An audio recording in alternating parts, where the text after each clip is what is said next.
Kenny Hallaert from Belgium became a pretty well-known face when he made the final table of the 2016 main event at the World Series of Poker.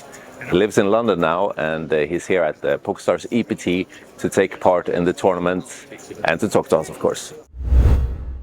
Kenny, how are you? Good. Yeah, thank you. Thanks for having me here. Yeah, good. EPT London, as you say. Yeah, it's kind of my local EPT.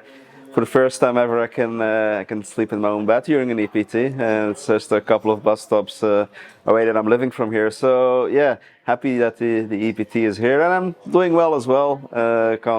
Can't complain with how life is at the moment. So when did you get into poker? Because I know you worked in the poker industry, but also were a player. When was your first steps into poker? I got to know poker in 2004. I got to know the game through online, and then in 2008 I switched jobs. I was working as an electrician at the time, and then I started working for two casinos in Belgium, the casinos of Namur and Spa, to kind of do a little bit of the marketing there for their poker. It was mainly for the non-French speaking market. Both casinos were located in the French speaking part of Belgium, so I tried to get people from a little bit from outside towards Namur and Spa. Then that job transitioned more or less into organizing events throughout the years. Then I kept working for them, also kept working for PokerStars, did some other things like doing commentary for TV, for EPT episodes on Dutch or on Flemish TV. Then I ran PokerStars events throughout all Belgium as well. At the moment, then in 2016, actually, I started working for Unibet where I was the TD for the Unibet Open. Which I did basically until 2020. Now I'm still doing very rarely some TDing for some local events in Belgium, like for Unibet. I recently did one as well, but I'm not working as actively in the poker industry anymore as before. However, I did join the TDA board last summer, the Tournament Directors Association, which kind of sets out the international or like the rules that are used in the majority of poker tournaments. So I'm definitely still engaged in that. And apart from that, of course, I'm still a player myself. Like when I started working for the casinos, and then throughout the years, as I said, like I did a little bit less and less of working. That also meant because I was playing more and more poker throughout the years. Of course, it definitely had a big influence on that decision. And now, still playing at the moment. So almost in the money in one of the many side events here. Yeah, how much did you win on that 2016 main event final table? Cash was 1.45 million or something. Was that like a really big deal breaker change for you, making that result, or yeah, of course. That? Yeah, it was miles ahead my best result ever that I made there. I don't know what my previous biggest cash was at the time, but. It didn't came close. Didn't get close to anywhere because of that. So definitely was. Definitely changed a little bit of how I went moving forward. Of course, having such a big result, and I mean, very happy, of course, that I made that result, and still grateful that I had the opportunity to be there. And of course, you need to be a little bit fortunate to get there. Like I would say my life changed that much, but things changed a little bit, of course, after having such a huge score. Could you say that you had less stress about and less worry after that? Was it more of a safety for you, or did you use the money to like move somewhere, or did you continue to live more or less the same way but just a bit more relaxed? I didn't change too much of my lifestyle in a way.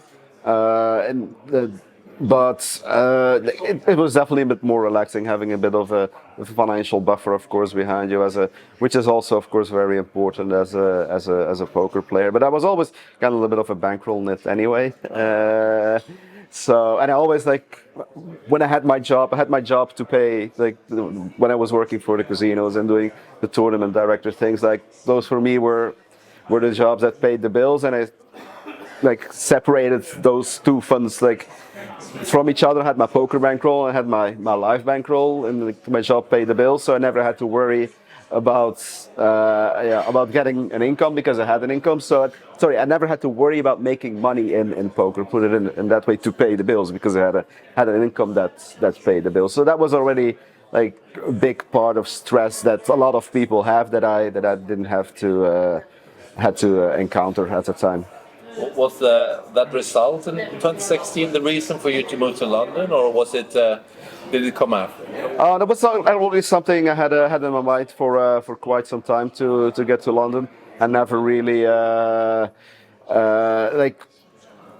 or how should I say? I always like wanted to come here for the convenience of a lot of things. Like I never felt really attached to Belgium, and as a poker player, of course, you have a bit of freedom to live where you want. You can play online at any, or like, of course, there's online regulations, local regulations as well, but you have more flexibility, of course, than somebody that has an office job, and still traveling a lot. London was a lot more convenient. It is still a lot more convenient as well than living on the countryside in Belgium. And there's a bigger poker community over here as well, so it's easier to connect with people. And yeah, it definitely also helped me further in the last few years in my poker career. Would you say you're a better live player than online player? Do you play a lot of online poker? I prefer live.